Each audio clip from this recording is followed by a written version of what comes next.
Praise the Lord मेरे मसीह भाई बहनों, आप सबों को जय मसीह की। प्रभु यीशु मसीह के शिफा और शालोम नाम में आप सबका स्वागत है। मैं और एक बार परमेश्वर का कोटि कोटि धन्यवाद करता हूँ इस अवसर के लिए जो परमेश्वर ने हमें अपने महान वचनों को शेयर करने के लिए दिया है। मैं परमेश्वर का दिल से शुक्रगुजारी करता हूँ। मैं विश्वास करता हूँ आज का एक स्मॉल वर्ड आप सबों के लिए एक आशीष का कारण होगा। बड़े ध्यान से सुनना। हमारी बाइबल कहती है परमेश्वर ने अपने नाम से भी ज़्यादा अपने वचनों को महत्व दिया है। आप सोच सकते हो वो वचन हमारी ज़िंदगी में कितनी ज़रूरी है।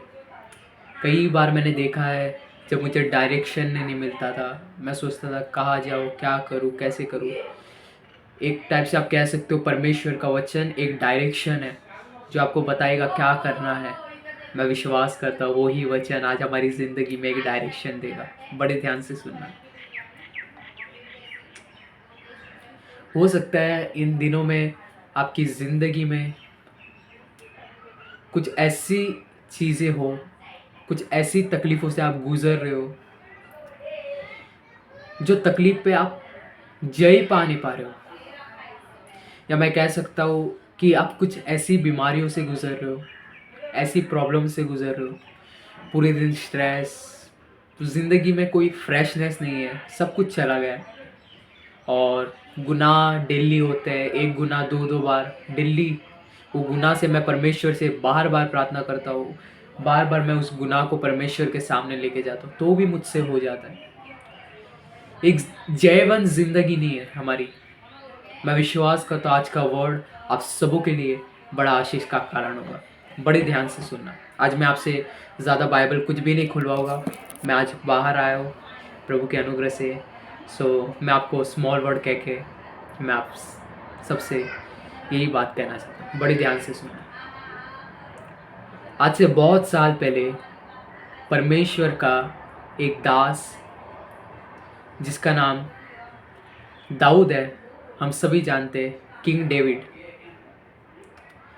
और जब परमेश्वर ने प्रभु के भविष्यवक्ता जिसका नाम नातान था उसके द्वारा दाऊद को ये कहला भेजा कि जाके देख कि दाऊद पक्के घरों पे रहता है पर मैं कच्चे घरों पर रहता हूँ।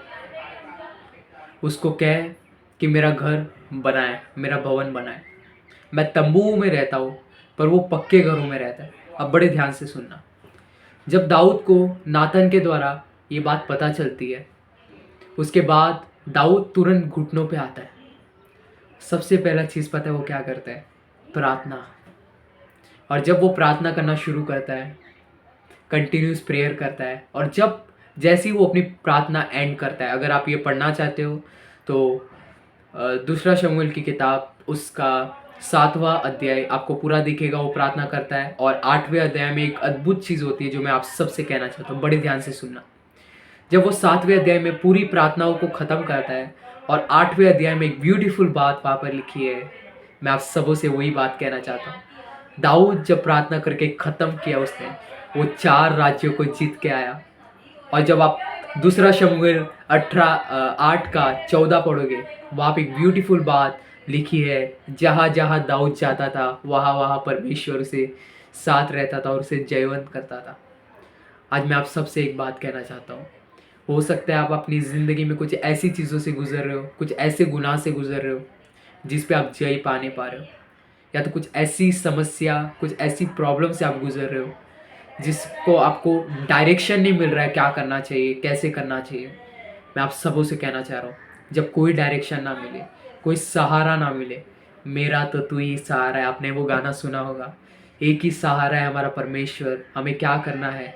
हमें उसे पुकारना है, उसे कहना है। क्योंकि मैं आप सबको कहना चाहता हूँ, आप इस दुनिया में परमानेंट सॉल्यूशन चाहते हो तो एक ही है, वो है जीसस।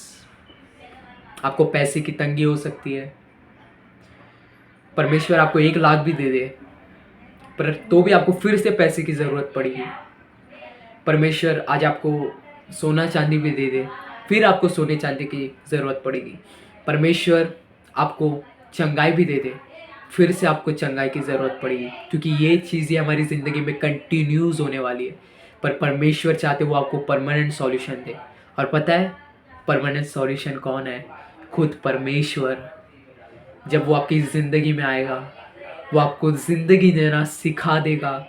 वो आपको बताएगा कि कैसी ज़िंदगी जीना चाहिए हमें, हमें अपनी ज़िंदगी को कैसे बितानी है। वो हमें सिखाएगा कि जब तेरे ऊपर चिंता आती है तब क्या करना चाहिए। वो आपको सिखाएगा जब तेरे ऊपर प्रॉब्लम्स आती है वो तुझे क्या करना चाहिए, ताकि जो आप मर मर के ज़िंदगी बिता रहे हो वो आपकी हमेशा ना रहे, पर परमानेंट सॉल्यूशन जीसस जो हमारे साथ है वो हमें बताएगा कि हमें क्या करना है। जब आप परमेश्वर को लेके घूमते हो ना, मैं आप सबसे कहना चाहता हूँ आपको किसी भी चीज़ की ज़रूरत नहीं पड़ती, किसी भी चीज़ की ज़रूरत नहीं पड़ती, क्योंकि वो खुद हमारे लिए एक आशीष है। आप चाहते हो आने वाले दिनों में आप हर चीज़ पर जयवंत हो, हर जहाँ जाओ खुद के लिए भी ब्लेसिंग बनो, दूसरों के लिए भी ब्लेसिंग बनो। तो मैं आप सबसे आज एक ही बात कहना चाहता हूँ, जो मैं हमेशा आप सबों से कहता हूँ, परमेश्वर को अपने साथ रखो।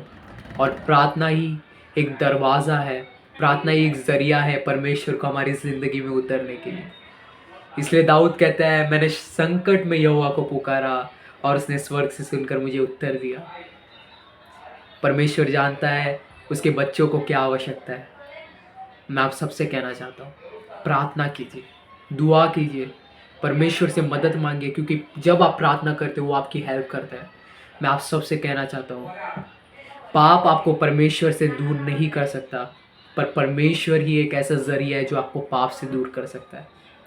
मैं आप सबसे कहना चाहता हूँ, अपने परमेश्वर को अपने साथ रखिए, उसे अपने दिल के करीब रखिए और उसे मौका दीजिए। जब आप घर से बाहर निकले तब प्रार्थना करें, घर पे बैठे हुए प्रार्थना करें। आपने कभी बाइबल में नहीं पढ़ा होगा, निरंतर उपवास कर, निरंतर वचन पढ़। बाइबल ये ज़रूर कहती है निरंतर प्रार्थना कर। क्यों क्यों निरंतर प्रार्थना? ताकि परमेश्वर प्रार्थना के द्वारा आपसे जोड़ पाए और वो आपके करीब रहे। परमेश्वर की ये मर्ज़ी नहीं कि वो आपसे अलग रहे, वो आपसे अलग रहे। परमेश्वर की ये मर्ज़ी है कि वो आपके करीब रहे।